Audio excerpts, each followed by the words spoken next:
John Kerry is one of those pillars of the Democratic establishment, and he's a wonderful example of the Peter Principle, which basically says that people rise to their true level of incompetence. You can get a window into how bankrupt this liberal establishment is by looking at Kerry. The good thing about Kerry is that it's not just that he's wrong on some things. He's basically wrong on everything. He has a record of wrongness, of calling it wrong, you might say, that is almost unmatched. And for a recent example of that, you can see Kerry pontificating about the Palestinians. Listen. There will be no separate peace between Israel and the Arab world. I want to make that very clear to all of you. I've heard several prominent politicians in Israel sometimes saying, well, the Arab world's in a different place now. We just have to reach out to them and we can work some things with the Arab world and we'll deal with the Palestinians. No, no, no, and no. You know, if you're watching, if you're listening on audio, I have to describe the scene here because you've got Kerry, he's got his glasses sort of slid down his nose, he's reclined in a kind of avuncular stance, and he has this know-it-all look on his face like, you know, that he's been there, he's going to tell you the way it really is, except he's completely wrong. Trump, strolling into government with literally no foreign policy experience whatever, negotiates a whole bunch of deals and treaties and pacts between Israel and Muslim states, Gulf states, and refutes Kerry almost backhandedly, almost like, hey, gee, there you go, you're wrong. Wrong again, wrong again, wrong again. Now, Kerry is Biden's climate man.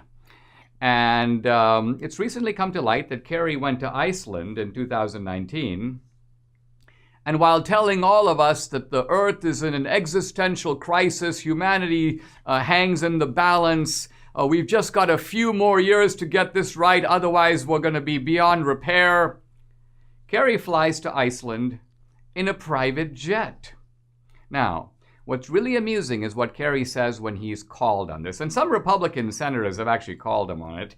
Bill Cassidy, for example, noting Kerry's hypocrisy. Senator Tom Cotton basically pointing out, gee, Kerry, you know, while costing jobs and telling Americans to go find jobs elsewhere in solar industries and so on, here you are flying in a private jet. Here's Kerry's response. It's the only choice for somebody like me, that's the key word, somebody like me, who is traveling the world to win this battle. So in other words, he's basically giving two reasons. He's a superior person. He's not like everybody else. For someone like him, there's only one choice. And second, he's allowed to make this choice because he's fighting the battle. He's on the right side. It's almost like being on the right side gives you immunity to the rules. I make the rules. I'm worried about coronavirus, so I don't have to wear a mask.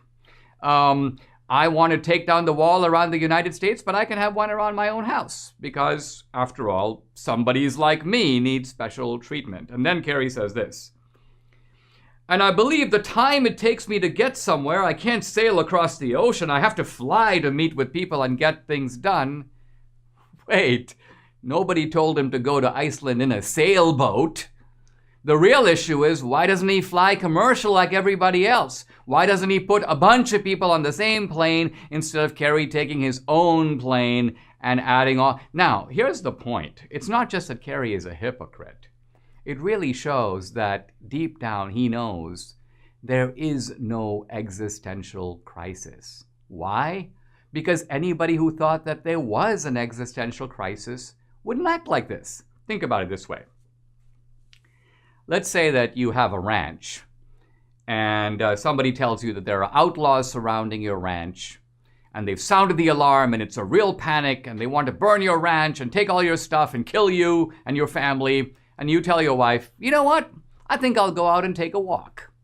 And your wife goes, wait a minute, what about the outlaws? And you go, well, you know, I really need the exercise. People would say, you don't believe that there are outlaws out there with knives and guns waiting to kill you, because if you did, you wouldn't go out and take a leisurely walk knowing the danger that you yourself have been warning about. So the bottom line of it is, Kerry's own actions give the lie to the idea that there is an existential crisis. For the simple reason that if someone genuinely believed that the earth is hanging by a thread, would take actions commensurate with that. But the fact that here's Kerry and he's got a huge home and he's using all this fuel and this, and by the way, this is not just Kerry, it's true of Al Gore, it's true of all these guys. Obama buys oceanfront properties while warning against swelling oceans and flooded coastlines. He doesn't believe that's going to happen to his coastline. Same with Kerry. He's very comfortable taking a private jet. What he really means to say is he wants us to go into existential crisis mode and alter our behavior while he does nothing to alter his.